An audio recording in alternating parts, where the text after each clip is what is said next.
Bonjour à tous. Peut-être on est dans le thème donc d'un Dieu saint. Aujourd'hui, vous l'aurez compris, un Dieu qui sauve. Et vous avez sûrement déjà entendu cette croyance contemporaine qui dit qu'il n'y a pas un chemin spirituel, mais plusieurs, que tous se valent, que si ta croyance te fait du bien, tant mieux, c'est tout ce qui importe au final. Ou encore que tous iront au paradis. En fait, cette croyance contemporaine a des racines bien plus anciennes et dans le texte aujourd'hui, on verra notamment que certains membres même du peuple de Dieu avaient cette envie de contourner ce que le Dieu saint avait mis en place pour être en relation avec lui, pour être sauvés par lui de nos péchés. Alors, la question qu'on peut se poser, que se passe-t-il quand le seul moyen que Dieu donne d'être sauvé est contesté? Le seul moyen d'être sauvé est contesté. Qu'est-ce qui se passe dans ces cas-là? Et je vous invite à prendre la lecture dans le livre de Nombres au chapitre 16. Super, c'est un peu mieux comme ça. Vous m'entendrez pas respirer.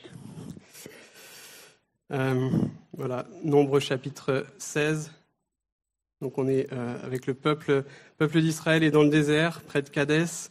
À ce moment-là, on revient un petit flashback par rapport au message de dimanche dernier. Donc là, on est encore un peu avant chronologiquement. Je fais la lecture. Nombres chapitre 16. Coré, fils de Jitséar, fils de Kéhat, fils de Lévi, se révolta avec Dathan et Abiram, fils d'Éliab, et On, fils de Pélet, tous trois fils de Ruben. Ils se soulevèrent contre Moïse avec 250 hommes des enfants d'Israël, des principaux de l'assemblée, de ceux que l'on convoquait à l'assemblée, et qui étaient des gens de renom. Ils s'assemblèrent contre Moïse et Aaron et leur dirent « C'en est assez, car toute l'assemblée, tous sont saints, et l'Éternel est au milieu d'eux. Pourquoi vous élevez-vous au-dessus de l'assemblée de l'Éternel » Quand Moïse eut entendu cela, il tomba sur son visage. Il parla à Coré et à toute sa troupe en disant « Demain l'Éternel fera connaître qui est à lui et qui est saint, et il le fera approcher de lui. Il fera approcher de lui celui qu'il choisira. Faites ceci, prenez des brasiers, Coré et toute sa troupe. Demain, mettez-y du feu et posez-y du parfum devant l'Éternel. Celui que l'Éternel choisira, c'est celui-là qui sera saint. C'en est assez, enfants de Lévi. » Moïse dit à Coré, « Écoutez donc, enfants de Lévi, est-ce trop peu pour vous que le Dieu d'Israël vous ait choisi dans l'assemblée d'Israël, en vous faisant approcher de lui, afin que vous soyez employés au service du tabernacle de l'Éternel, et que vous vous présentiez devant l'assemblée pour la servir? Il vous a fait approcher de lui, toi et tous tes frères, les enfants de Lévi, et vous voulez encore le sacerdoce. C'est à cause de cela que toi et toute ta troupe, vous vous assemblez contre l'Éternel.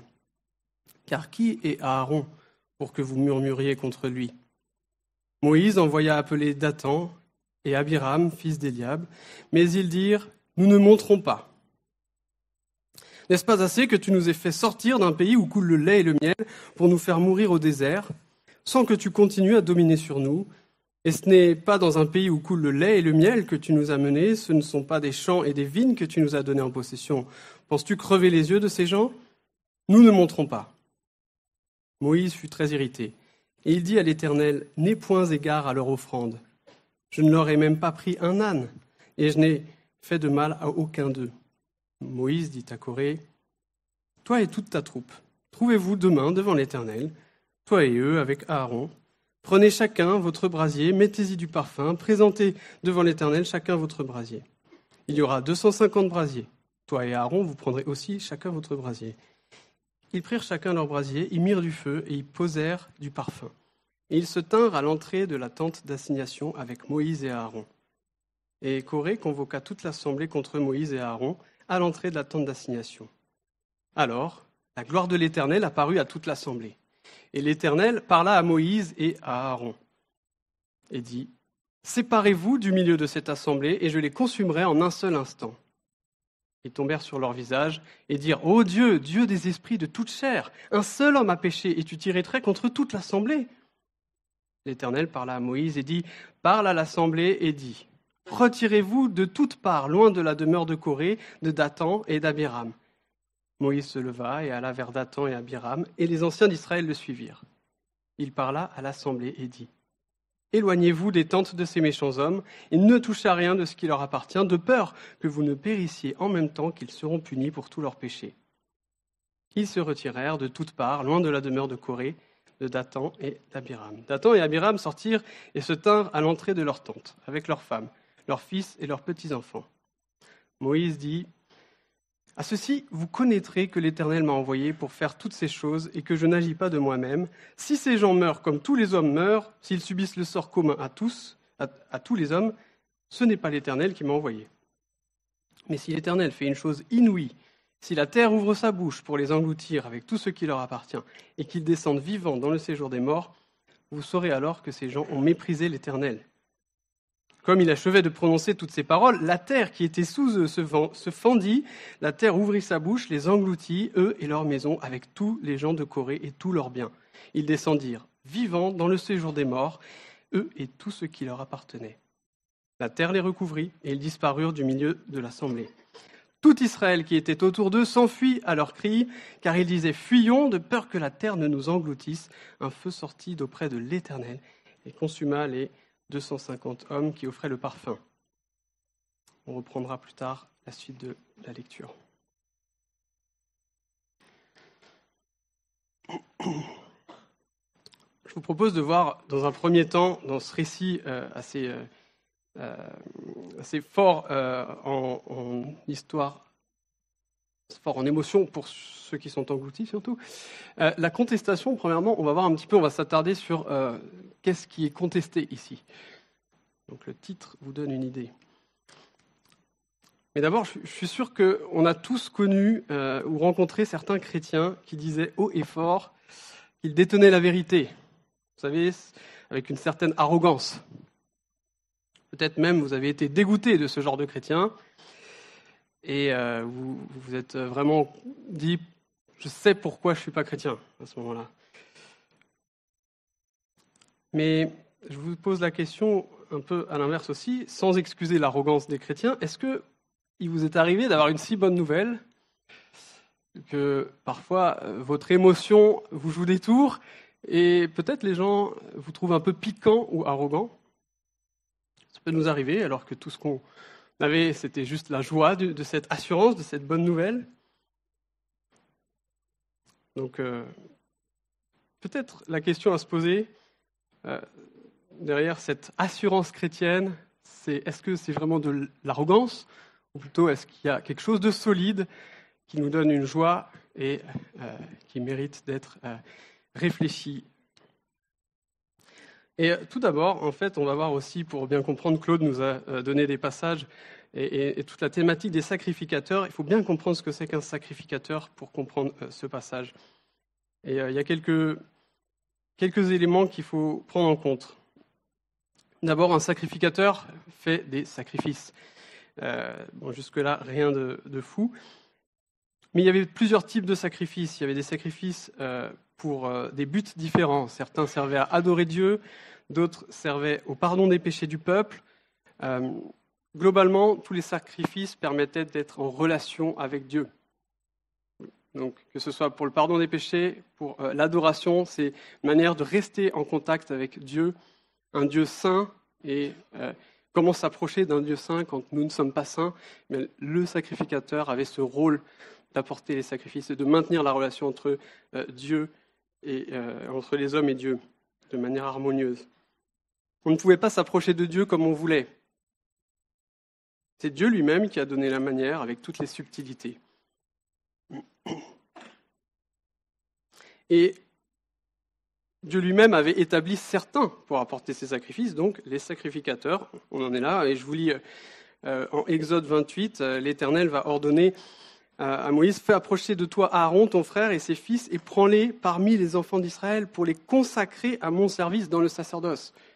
L'ordre est venu de l'Éternel, c'est lui qui a établi Aaron et ses fils du milieu du peuple d'Israël pour les consacrer à son service. Et c'est intéressant aussi de voir quel est le but de tout ça. Dans Exode chapitre 29, juste un peu plus loin, Dieu révèle son but. J'habiterai au milieu des enfants d'Israël, je serai leur Dieu, et ils connaîtront que je suis l'Éternel, leur Dieu, qui les ai fait sortir du pays d'Égypte pour habiter au milieu d'eux. Je suis l'Éternel, leur Dieu. Dieu veut habiter au milieu de nous, Dieu veut habiter au milieu de son peuple ici.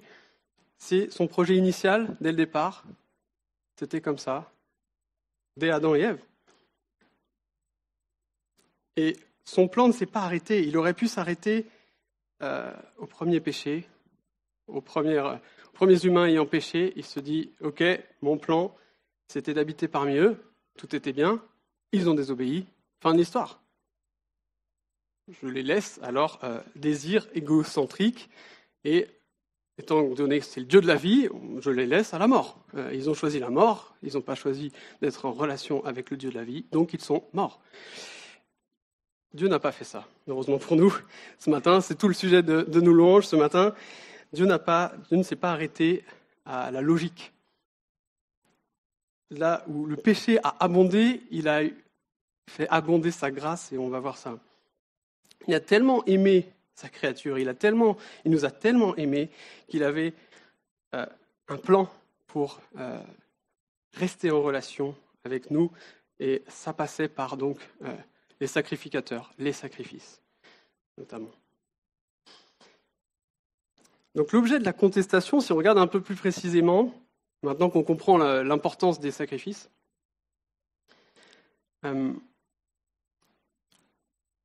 je lis Nombre chapitre 16, verset 3. Vous voyez, ils s'assemblèrent contre Moïse et Aaron et leur dirent « C'en est assez, car toute l'assemblée, tous sont saints, et l'Éternel est au milieu d'eux. Pourquoi vous élevez-vous au-dessus de l'Éternel » Ce qui fait scandale pour Corée et tous ceux qui se révoltent dans la même dynamique que lui, c'est la position de Moïse et Aaron. Mais pas seulement. En fait, il oublie même que Dieu lui-même a établi Aaron comme sacrificateur, pour une fonction, donc, ce qu'on vient de voir, une fonction vitale pour le peuple, rester en harmonie, rester en relation avec ce Dieu 3 fois saint. Donc il oublie ça, il se révolte contre le sacerdoce, contre le rôle, la fonction d'Aaron. Et Moïse essaye de le faire réfléchir à ce qu'il est en train de faire. Voilà ce qu'il dit au verset 8 à 10. Il dit à Corée, « Écoutez donc, enfants de Lévi, est-ce trop peu pour vous que le Dieu d'Israël vous ait choisi dans l'assemblée d'Israël en vous faisant approcher de lui, afin que vous soyez employés au service du tabernacle de l'Éternel, et que vous vous présentiez devant l'assemblée pour la servir? Il vous a fait approcher de lui, toi et tous tes frères, les enfants de Lévi, et vous voulez encore le sacerdoce. » Alors, la jalousie, j'entends. On peut voir de la jalousie, effectivement. Donc Corée était un lévite au service de l'Éternel, mais il ne s'opposait pas seulement à Moïse ou à Aaron ici. Il est en train de s'opposer à bien plus que ça. Il est en train de s'opposer au seul moyen que Dieu a établi pour rester en vie dans sa présence. Il s'oppose en fait à Dieu lui-même et se met en danger. Si on s'oppose à ce moyen que Dieu donne d'être sauvé, ça veut dire qu'on répondra nous-mêmes de nos péchés. Est-ce qu'on est capable de ça? Est-ce que Corée était capable de ça, vu le texte? On a, je pense, un élément de réponse clair. Et je nous invite à nous poser aussi la question pour nous-mêmes aujourd'hui, quels sont les sujets de contestation qu'on peut avoir vis-à-vis de Dieu, vis-à-vis de son plan de salut? Suis-je en train de débattre avec Dieu au sujet de son salut? Suis-je au contraire en train d'accepter que je ne peux pas me sauver moi-même, je n'ai pas de moyen? Il y a un moyen, Jésus-Christ, mort pour mes péchés, et je l'accepte. Les autres plans se valent-ils? Qui peut nous faire approcher du Dieu 3 fois saint, à part Jésus-Christ, son Fils? C'est la question qu'on peut se poser. En quoi je conteste le sacrifice de Jésus-Christ à la croix? Ensuite, on va voir que Moïse nous propose un test.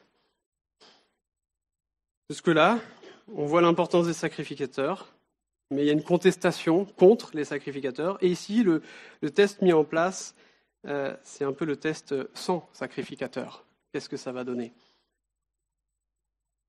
Donc au verset 15, Moïse fut très irrité et dit à l'Éternel, « N'aie point d'égard à leur offrande, je ne leur ai même pas pris un âne, je n'ai fait de mal à aucun d'eux. » Moïse dit à Corée, « Toi et toute ta troupe, trouvez-vous demain devant l'Éternel, toi et eux, avec Aaron, prenez chacun votre brasier, mettez-y du parfum, présentez devant l'Éternel chacun votre brasier, il y aura 250 brasiers, toi et Aaron, vous prendrez aussi chacun votre brasier. » Et ça continue, et c'est l'Éternel en fait qui va donner le verdict. Moïse se remet pleinement, dans cette histoire, il se remet pleinement à l'Éternel. Il lui fait confiance pour trancher dans toute cette histoire. Il invite chacun à prendre un brasier. Et celui que l'Éternel choisira, c'est celui-là qui sera saint. Moïse ne va pas choisir. Moïse ne veut pas choisir. Il laisse l'Éternel choisir et accomplir son plan. Il nous dit, c'est comme s'il disait, vous contestez Aaron en tant que sacrificateur, vous pensez être saint, ben on va faire le test. L'Éternel aura le verdict final. Pleinement confiant, Moïse avance dans cette direction. Il connaît son Dieu aussi, Moïse sait parfaitement que Dieu sait faire justice, il est parfaitement juste, et que rien ne lui échappe. Par moments, on peut se dire, qu'est-ce qui se passe dans cette situation ? Moïse aurait pu se dire, mais qu'est-ce qui se passe ? Qu'est-ce qu'ils nous font là ? Les frères, qu'est-ce qu'ils nous font ?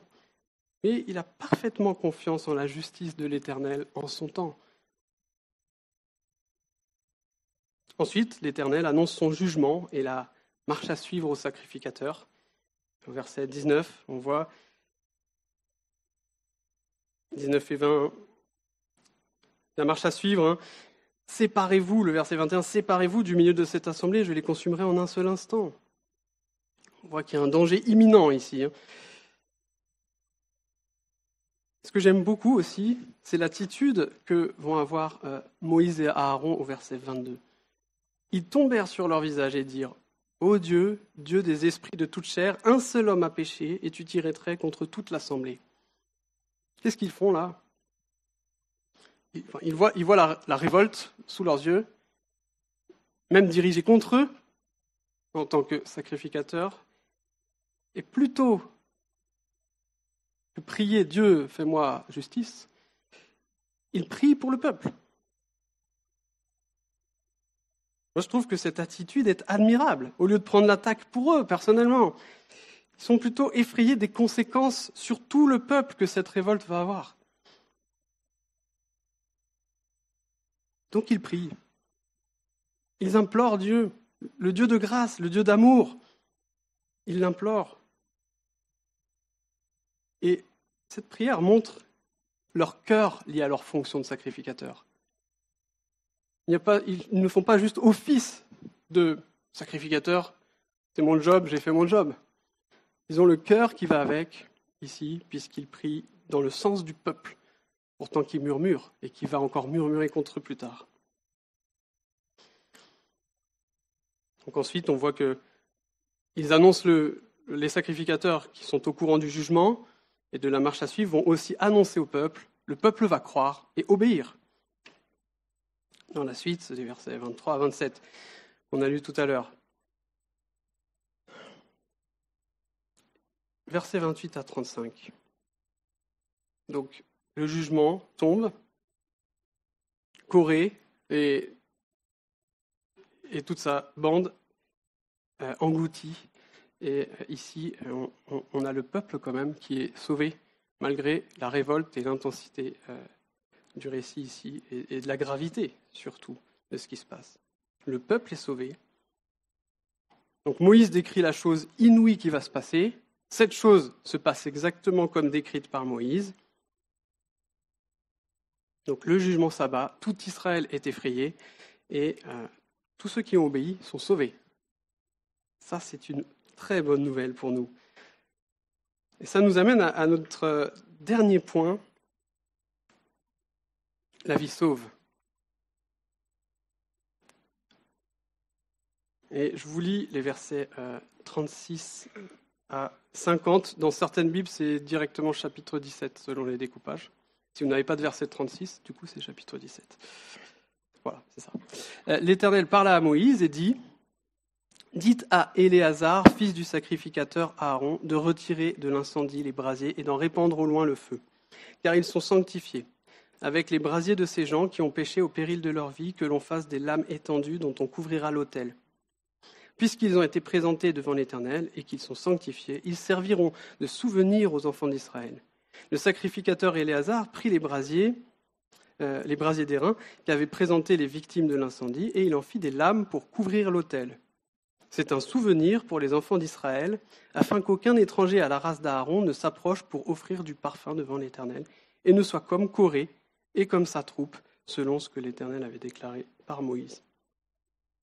Dès le lendemain, toute l'assemblée des enfants d'Israël murmura contre Moïse et Aaron en disant « Vous avez fait mourir le peuple de l'Éternel. » Comme l'assemblée se formait contre Moïse et Aaron, et comme ils tournaient les regards vers la tente d'assignation, voici la nuée la couvrit, et l'Éternel parla à Moïse et dit « Retirez-vous du milieu de cette assemblée, et je les consumerai en un seul instant. » Ils tombèrent sur leur visage, et Moïse dit à Aaron « Prends le brasier, mets-y du feu de dessus l'autel, pose-y du parfum, va promptement vers l'assemblée, et fais pour eux l'expiation. Car la colère de l'Éternel a éclaté, la plaie a commencé. » Aaron prit le brasier, comme Moïse avait dit, et courut au milieu de l'assemblée, et voici la plaie avait commencé parmi le peuple. Il offrit le parfum, et il fit l'expiation pour le peuple. Il se plaça entre les morts et les vivants, et la plaie fut arrêtée. Il y eut 14 700 personnes qui moururent de cette plaie, outre ceux qui étaient morts à cause de Corée. Aaron retourna auprès de Moïse, à l'entrée de la tente d'assignation. La plaie était arrêtée. Donc cet événement, il est assez marquant dans l'histoire du peuple. Même l'apôtre Paul il fait référence, ou Jude encore dans son épître, et c'est une référence, évidemment, un contre-exemple. Mais ça reste en souvenir pour le peuple, même dans ce texte. Le peuple d'Israël qui a vu ce qui s'était passé, eux-mêmes ont droit à leurs petits souvenirs, pour bien se rappeler. Et voilà, le côté souvenir est important dans le sens, il y a eu quelque chose de dramatique, de mortel, et le peuple entier devait prendre conscience de ça. Mais malgré ça, c'est assez incroyable. Verset 41, de nouveau, le peuple murmure. Comment est-ce possible ? Le peuple murmure, le peuple même qui a vu toutes ces choses, qui a même le souvenir sur l'autel, comme on vient de le lire. Et là, à nouveau, les murmures contre Aaron et contre Moïse. On peut se poser la question, qu'est-ce qui s'est passé encore ? C'est fini pour eux. On peut se dire, à ce moment du récit, c'est fini. Ça va être la même pour eux, en fait. Ils ont vu la rébellion de Corée. Ils ont entendu Moïse avertir de ce qui allait se passer. La terre a exactement fait ce que Moïse avait prédit. Ils les ont engloutis exactement comme il était prescrit. Ils sont effrayés, mais sauvés. Mais au lieu de se repentir et d'implorer, comme Moïse, dans sa prière, la grâce de l'Éternel, pas de repentance, mais ils trouvent des coupables, par contre. Moïse et Aaron. Ils n'ont rien compris.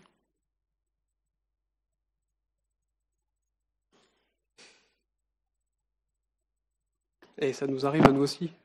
Ça nous arrive à nous aussi d'avoir tout lu, tout compris, et rien compris en même temps. Vous voyez ce que je veux dire ?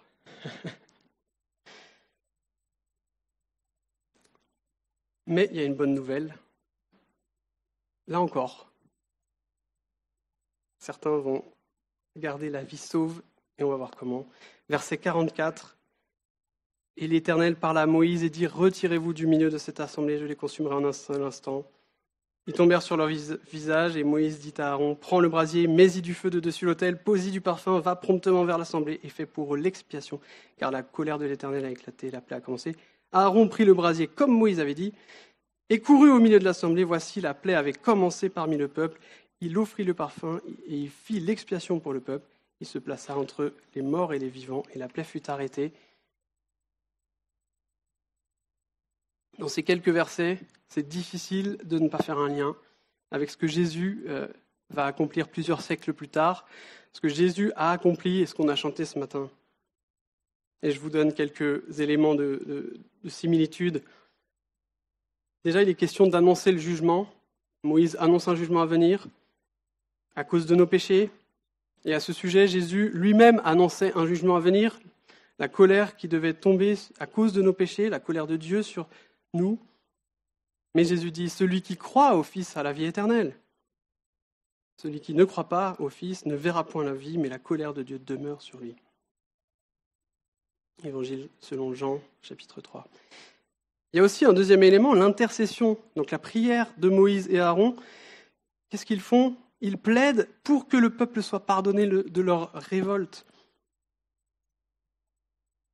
De même, Jésus va prier alors qu'il est en train de porter nos péchés à la croix, qu'il souffre injustement en subissant le poids de nos fautes à tous. Et tout en souffrant, il intercède à son Père, il prie son Père pour le peuple et il dit « Pardonne-leur, Père, pardonne-leur, car ils ne savent pas ce qu'ils font. » On est en train de le crucifier, lui prie pour nous et le pardon de nos péchés. Troisième point de similitude, Aaron fait l'expiation des péchés en se plaçant entre les morts et les vivants. Bien plus, Christ fait l'expiation de nos péchés, prenant la mort sur lui pour que nous restions en vie, et ce, de manière perpétuelle. Le sacerdoce d'Aaron était pour un temps. Et il nous amenait à comprendre que le souverain sacrificateur, comme notre frère Claude nous l'a lu, c'est Jésus, de manière perpétuelle. Paul dit en 1 Timothée 2,5 « Car il y a un seul Dieu et aussi un seul médiateur entre Dieu et les hommes, Jésus-Christ, homme qui s'est donné lui-même en rançon pour tous. » Peut-être au tout début on parlait de sacrifice et vous vous demandez, on a le sacrificateur, on n'a pas le sacrifice. C'est le sacrifice aussi. Jésus c'est lui-même le sacrifice, il s'est donné en rançon pour nous tous. Plus besoin de sacrifice et plus besoin de sacrificateur. Parce qu'on a Jésus. Et de même qu'Aaron, quatrième point de similitude, de même qu'Aaron se voit confirmé dans son rôle de sacrificateur par Dieu lui-même, qui par la suite du récit, ce qu'on n'a pas lu, mais il va faire fleurir son bâton pour confirmer qu'il est bien établi par Dieu, eh bien, l'identité de Jésus va elle aussi être confirmée par de nombreux signes et prodiges tout au long de son ministère terrestre. Le Père va même confirmer par sa voix et il confirme le Fils. Donc, dans ce texte, on voit le peuple sauvé par le sacrificateur, mais c'est un sacrificateur, on a dit, pour une fonction, pour un temps seulement, ce sacrificateur qui est Aaron. Mais on a bien plus que Moïse et Aaron aujourd'hui. Nous avons un souverain sacrificateur, lui-même contesté des hommes de nous étions indifférents, violents, jaloux, selon les situations, selon les vies. Mais bien que nous ayons attristé et péché contre Dieu, contre ce sacrificateur,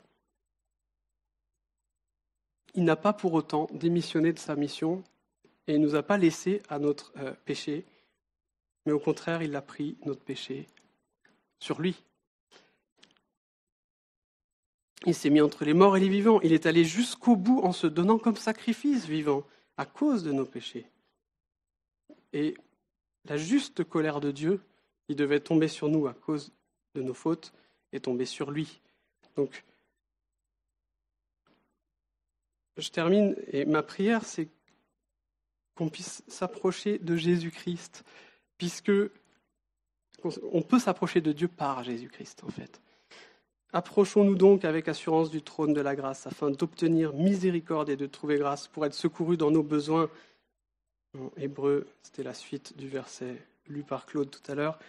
Donc Jésus est non seulement vital pour notre salut, mais en plus de ça, il intercède aujourd'hui en notre faveur. Et preuve ultime qu'il est le seul chemin vers la vie, c'est que même la mort n'a pas pu le retenir. Il est ressuscité d'entre les morts. C'est la preuve ultime de sa supériorité face à la mort. On sait qu'il est la vie éternelle. La mort n'a pas pu le retenir. Donc, approchons-nous donc avec assurance du trône de la grâce afin d'obtenir miséricorde et de trouver grâce pour être secourus dans nos besoins par Jésus-Christ. Prions. Seigneur, merci pour cette assemblée qui, d'un seul cœur, veut te louer dans l'unité parce que tu nous as réunis ce matin, tu nous as amenés à chanter tes louanges. Seigneur, nous t'apportons ce sacrifice d'adoration et tout cela par Jésus-Christ. Nous voulons aussi te remercier pour le sacrifice que tu es. Tu t'es donné à la croix comme sacrifice vivant et perpétuel pour nos péchés. Seigneur, nous avons libre accès au trône de la grâce. Merci, Seigneur, car si nous ne te connaissons pas encore, c'est le moment encore de te demander pardon et de nous tourner vers toi. Et si c'est déjà le cas, si nous te connaissons depuis plusieurs mois, plusieurs années, nous voulons ce matin te louer parce que nous ne pouvons pas nous sauver de nos péchés. Mais toi, tu l'as fait pour nous. Ton sang a été versé pour le pardon de nos péchés. Preuve de ton amour ultime, tu ne nous as pas laissés dans notre misère et porter le poids de nos propres péchés, Seigneur. Tu veux habiter parmi nous et par Jésus-Christ, cela est accompli. Je te prie que toute l'Assemblée soit encore rafraîchie par cette victoire que tu as sur la mort et dont tu veux nous faire part en Jésus-Christ. Amen.